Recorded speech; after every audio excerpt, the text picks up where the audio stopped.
Hey, Chris Liepe here with how to get a gritty, distorted, consistently powerful mixed voice. We've got 3 steps.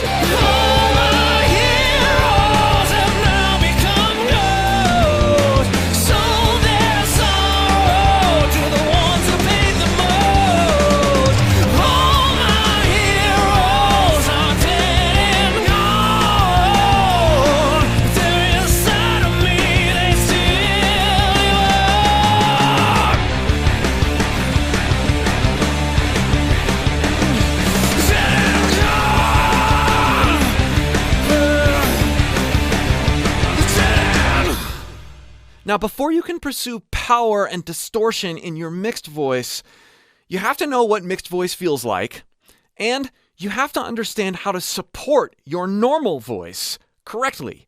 If you're not 100% sure that you know how to support your voice correctly, and you know how it feels to do so, click the link below and join my free voice course. Go through those videos, and then come back to this video again to get perspective on how to add grit specifically to your mixed voice. Now, all healthy vocal distortion comes from properly placed and managed compression, holding back air while using proper support. But a lot of singers have trouble holding back air and placing that correctly as they go higher, particularly up into what they feel like is a mixed voice. They can get it in their chest voice okay, but then the high stuff seems off limits, or we end up clamming up or seizing up when we try to go too high with this holding back or compressing air approach. So these 3 steps that I'm presenting to you here are designed to sort of go around the idea of holding back air and focus on sensations that allow us to freely go upward while adding the distortion. Step 1, and bear with me here, first think super thin, high, and whiny. Just make the highest, whiniest, thinnest voice that you can. Now, it might start really head voicey, but we're going to be more whiny and brash with it. Up here, like this, just talk. Be really thin. Ah! Let out some moans. Oh! Oh! Let your voice crack and do different things as you're feeling this out. But we intentionally, in this stage, don't want to add or try to add any distortion. We just want to be as thin and flexible as we possibly can. So go around in different parts of your voice. Connect it down to your chest voice. The thinner and more brash you are, the easier time you're going to have with the next step. Make a buzzer sound in your normal chest voice. Do an vowel or an e vowel. Go back and forth and just go around your chest voice. Make sure you're doing this in a way that feels as high in the throat as possible. We don't want this. That feels lower. We want it to be Hear the difference? See if you can feel the difference. Versus That's kind of a cool sound, but it's not what we're going for, and it's not going to help us go upward very well. High in the throat. Buzzer sound must be placed high in the throat. Not. No. You're going to have to experiment to make sure you get that sensation as high as possible. Then go back to your brash, high, thin voice and try adding the buzzer over the top of it. So get to your clean brash high. Hold an arbitrary pitch. Don't focus on what note it is. Just make sure it's thin and whiny and brash. And then try adding this buzzer sensation that's high over the top of it.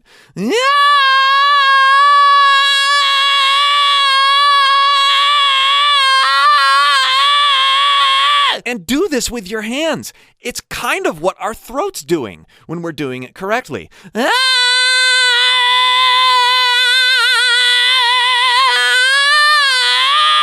It's important that we go back and forth between adding the buzzer sound and taking it away over that thin, brash sound. We're exposing this transition and we're working the transition. And by working that transition multiple times within a single breath, we start understanding how things are supposed to feel in various areas of our brash, thin, whiny voice. If you try this second step and your voice feels like it's starting to give out, or your throat really tenses up, or you feel like you're going to choke, or you get tickles, any of these things, first, you just started. Second, you are not supporting correctly. Return to the free voice course I linked to in the description that I talked about at the beginning, and make sure you're feeling support correctly. Discomfort or tension, or the inability to hold this without your voice giving out, is not a sign that something's wrong here. It's a sign that something is wrong here. I can't stress that enough. And a very important placement consideration as you're inching higher with your thin, brash, mixed voice and adding this distorted sound over the top, adding the buzzer sound over the top. If we get up here and we summon nasality, we keep nasality in mind.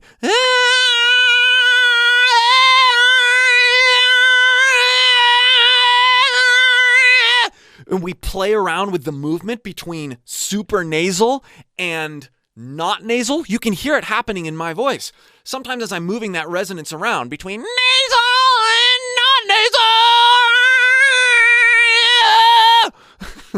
I get different incidental distortions. What's happening is my vocal tract is reshaping as I direct that resonance in different places, which is allowing me to stumble upon different types of compression. And if I have the buzzer sound in my mind and that buzzer sensation in my mind while I'm bringing my nasal resonance in and out, I will likely stumble on this over-the-top compressed sensation. It's all about how it feels first, not necessarily how it sounds. That comes later as you embrace these sensations. Now, step 3. We're going to go from arbitrary sounds and pitches that we don't know anything about to targeting particular notes that feel good thin, and we're going to practice growing them. So we stay on a singular pitch rather than going all over the place. And once we've grown the note, we stop. Then we grow another note.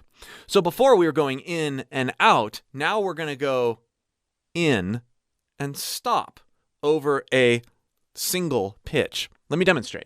Okay, I'm getting the high buzzer. Now I'm going to go to a mixed note. I don't care what the note name is, and you shouldn't either. We just want it to be comfortable and brash and thin. Yeah, that's good for me. There's a note that feels good. Yeah! Now I'm going to grow it. I'm going to picture this going over the top, and I'm going to grow it to the point that I want to pick it.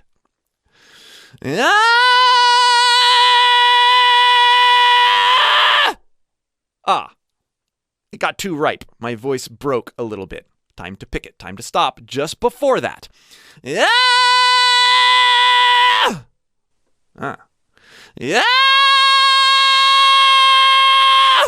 You can hear I keep giving it more of that over-the-top distortion, and I keep giving it more support until something feels like it's going to break. But I'm really familiar with the right before. So as I'm going to cut it off right before that happens, I'm going to pick the note and start over again. This creates a nice finish, this nice extra gritty finish on it. Yeah! Cool. Yeah! Yeah! Cool. Now, try a different vowel. Yay! Yay! Oh! Hey! By learning how to start thin, whiny, brash, and then putting this distortion, putting this buzzer sound over the top, visualizing it and experiencing it, and then over consistent notes, pushing your voice to the breaking point, as long as you're not tensing up. You can be intense, but don't be tense. This allows us to feel essentially 3 stages of our voice over a single note. And as we practice doing this, we can string together phrases with these notes over different vowels that allow us to portray consistently distorted mixed voice or high notes. Let's listen to the isolated vocals of the Brent Smith Shinedown snippet I did at the beginning, and you can hear me doing this as I'm connecting different phrases and different notes together. Not all of them are dirty, but when you listen to it in context, you don't really think about, oh, that note was cleaner than that one, or that note was... You don't really do that. You just take it in as an overly aggressive, high, sort of mixed feel. This is really important that we don't try to lock ourselves into one type or one stage of distortion or vocal delivery or support or compression. We have to be liquid and always moving with it and dynamic with it. And that is, over time, going to give us the ability to be more consistent. All my heroes have now become ghosts, so their sorrow to the ones who paid the most. All my heroes are dead and gone, but they're inside of me, they still live on. Ooh, there was a good grow. Dead and gone. Dead end.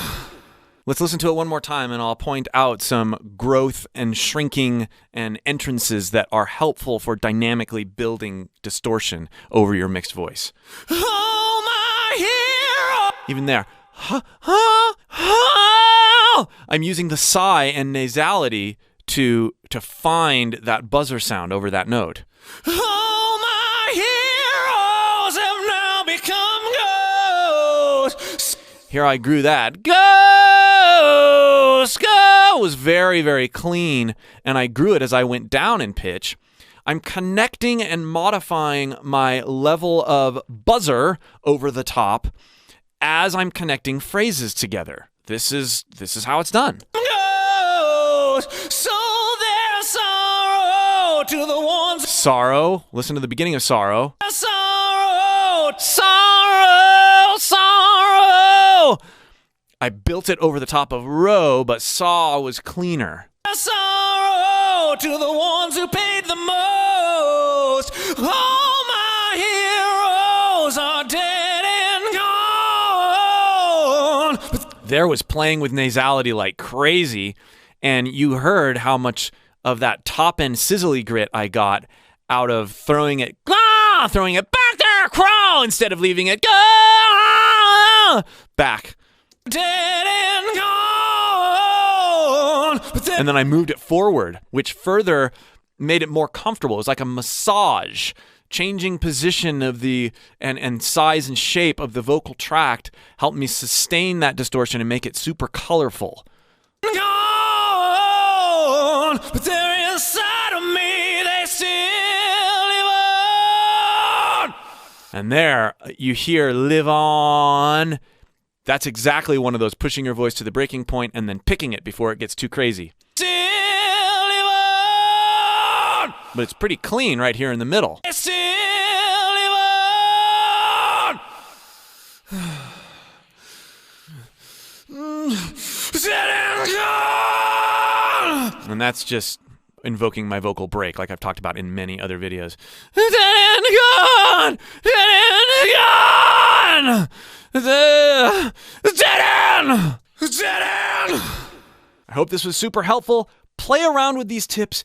Be patient, be experiential, and non-judging as you play with these. You're not going to sound good, but you are going to be developing muscle memory if you can practice non-judgmentally. That will, over time, help you build a distorted, powerful, healthy, sustainable mixed voice. Again, be sure to join my free course linked in the description below so that you can get a handle on how to support all this stuff, and we'll see you for more.